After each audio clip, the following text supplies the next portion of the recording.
Hello everyone, I'm Brian. Today we're reacting to why to escape the cycle of birth and death. I didn't really read the title, and all the thing that stuck out to me was cycle of birth and death. I was like, oh, that's interesting because it was about the reaction video that I did on Sadhguru's past four lives. And even though I don't believe in reincarnation, um, I don't know why whenever Sadhguru said he wasn't going to come back, I felt really sad about that. It was really weird. I was thinking about this at work. It's like, why do I feel sad about that? That he, obviously he's not going to, in my worldview, he's obviously not going to come back. And it's sad to see, again, from how I can tell Sadhguru, I don't know him personally, but the things that I've seen, an amazing person just pass away. It's sad to see that. And if he could come back, I would want him to come back. I mean, the world desperately needs a wise person to teach them the right way to maybe not necessarily stop suffering, but at least to stop being selfish. Have low standards, okay? So being selfish or being responsible, that at the very least. Low standards, okay? Low standards. You won't be disappointed very much if you have low standards. Anyways, let's go and get started. If See? living here as a yogi is so ecstatic and blissful, why would one want to escape the cycles of rebirth? My answer to that would be because I assume, when you realize your true self, you'll be in eternal bliss. As opposed to the world, which I do believe most Hindu ways of life. I want to say that because I actually really like that a lot more than saying religion, even though it's both can be both a religion and a way of life. But a religion is still a way of life as well. It's the sure fact that life, in a sense, is suffering. Oh, that's it.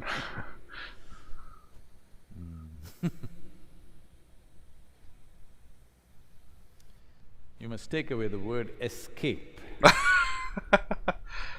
I mean, Well, I'm asking all of you, I'm sure every one of you have been to school. Well, for some of you, school might not have been a pleasant experience, it was okay. but for many, school was a good experience. It Especially was those fun. of you who didn't care to learn much or come first and things like that. You just enjoyed the company of your friends and play and fun and whatever. It was fun. School was a good experience. So when you finished your schooling, did you escape from the school Yes, I did actually. or did you pass out of the school? Pass out. We don't know. Maybe Giordano escaped from his school. That means he didn't pass. Oh. Pass out, I thought you meant like you know, you got knocked out or something. But like, oh yeah, I passed school, no problem. I enjoyed it, but I passed school. Oh, okay, I see what it's saying.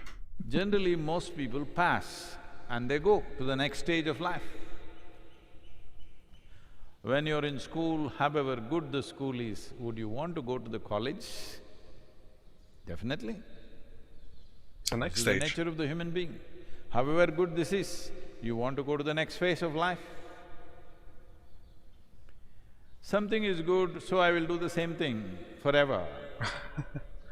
That's a foolish way of looking at life. I would say yes, you don't do the same thing. But life is so vast and different and challenging that it's hopefully never necessarily boring. So to relive life, but to experience it in a different way, would be unique and exciting. Hopefully not in a bad way though. That is not coming because life is so fantastic for you, that is coming out of the fear of stepping into the unknown, totally unknown, absolutely unknown. This happened. At one point, bad times came and Shankaran Pillai became a construction worker,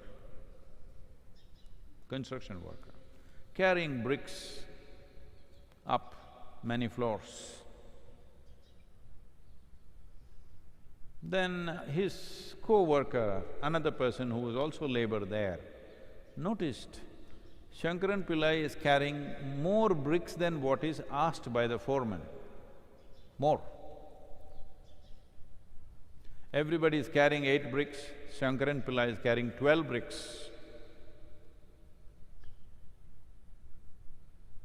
So 8 bricks itself is quite heavy and you're going up many floors. When they go there, they just throw it down and come. The pleasure is coming down empty-handed. So, at lunchtime, this other laborer asked Shankaran Pillai, Why are you carrying so many bricks? why are you carrying 12 bricks? I would say they get the job done quicker. Also, the way I look at that, it's like exercise too. What is needed is only 8. If you carry 8, you'll get your full labor. Why are you carrying 12? Shankaran Pillai said, you don't know, that fool of a foreman, I am carrying the same set of bricks up and down.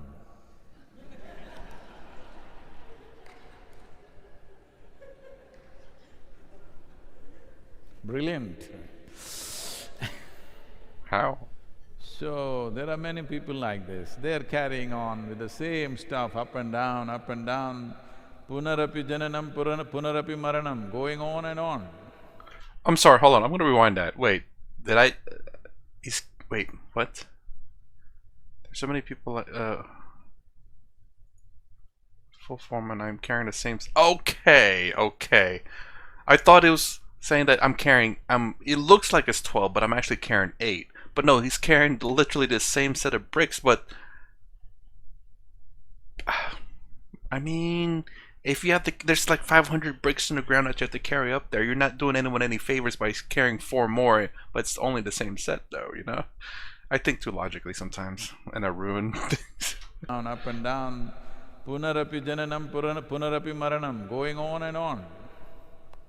This is happening simply because life is compassionate, creation is compassionate.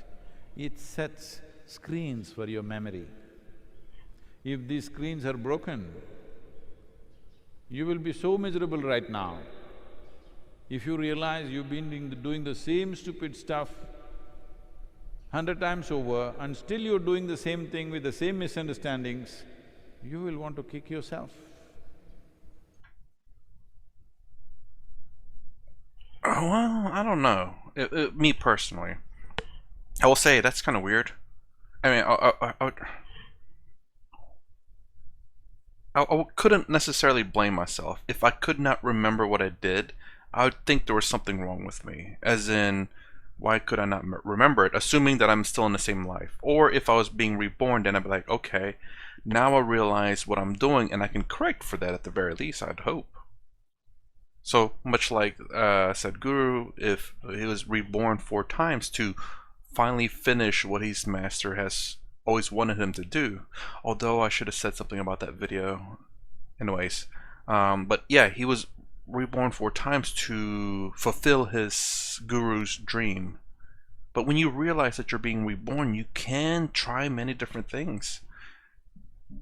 You know, if you live like 100 lives, then you probably try just almost about everything, maybe. But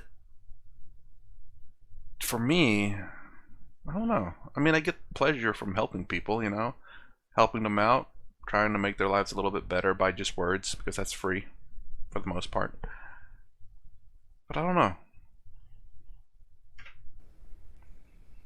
So, one who has broken these screens and not become miserable because of that, this is why opening up one's memory beyond the present realm of experience first needs a very strong psychological foundation, not spiritual, psychological foundation.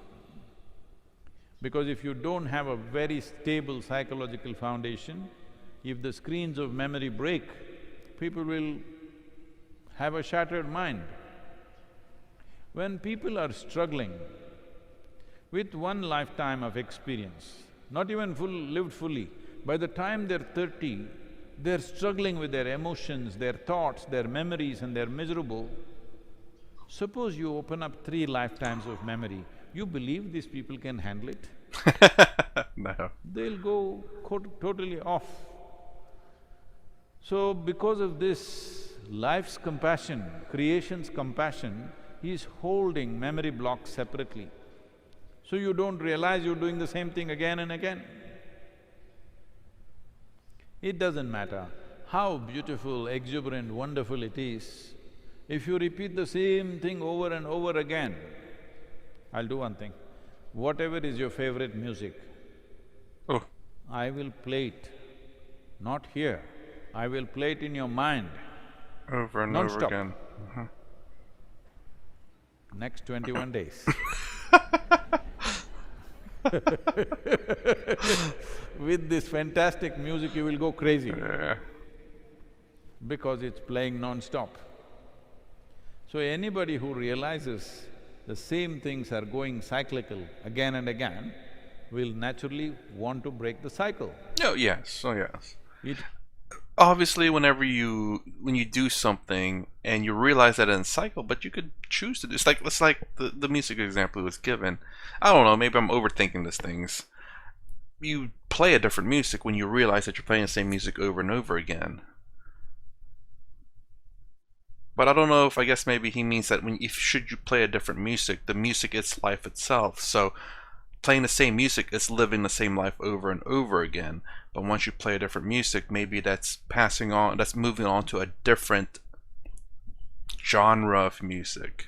Instead of constantly playing the same genre of music over and over again, you get tired of that genre, then you start to want to do a different genre, which is you living in this material life and then moving on to the different life, whatever that is. is not you're trying to escape. You have found a stairway to something beyond. Oh jeez. If you leave one phase of life and go to another phase of life, that is not called an escape, that is called a promotion or liberation. Okay, I get it. Okay, I get it now. But there's still a but to it though. But I mean, I don't know. Again, I still don't know much about the non-duality. I definitely got to learn more about that. But I will say, in terms of what at least I know on non-duality, I mean, we all are. How do I say this? Technically, we're all in the same world, whether you're alive or dead. It's just a matter of whether you're a material form or not. I think, right? I mean, technically, all of this material world is Brahman, and when you die, you go back to Brahman. Or I assume. I'm not sure how that works yet. And then you get reborn, and you're in Brahman, and when you become enlightened, and you no longer, you say you don't choose to live anymore, you go back to Brahman, which I'm Brahman. So there's almost no difference. Is the logic I'm thinking here is the fact that whether you're alive or dead, you're in Brahman nonetheless. Because this material world is Brahman, the afterlife is Brahman, before life, during life, and afterlife is all Brahman. It's just the during life is here, the Maya. The afterlife and before life, not too sure on how that's seen in a non-duality's world. I don't know how pure consciousness works there, as in there is only one consciousness, so the consciousness that's you just goes back into the pure consciousness, which is not yours. Oh, well, it's yours. It is yours, but it's everyone else's too, but that makes it seem like there's more than one consciousness. It goes back to the true consciousness. It merges to become one, even though it doesn't merge because it's already in the consciousness. Man, this is confusing. Again, I should definitely think about this a lot more. But again, I hope you guys understand what I'm saying. I need to slow down so I can speak words. But when you die, you don't. It's not like you were separate from Brahman. Anyway, you just become a different form of Brahman. There we go. I am Brahman. Should I die, I am still Brahman. If I get reborn, I am still Brahman. If I choose not to live, I am still Brahman. Because Brahman is all there is, I believe. Is that correct? Because that's the reasoning for non-duality, is the fact that there's nothing else other than Brahman. Maya is Brahman. Atman is Brahman. Oh God, what's that word? The experiences that I collect in that puddle of water example from that video is also Brahman. Am I correct on that one? Anyways, let me know. That's my reaction to why to that two kind of keeps me. Why to escape the cycle of birth and death, Sadhguru. If you like my content, please consider subscribing. Thumbs up, thumbs down, and below. Thanks for watching. I'll see you in the next vid.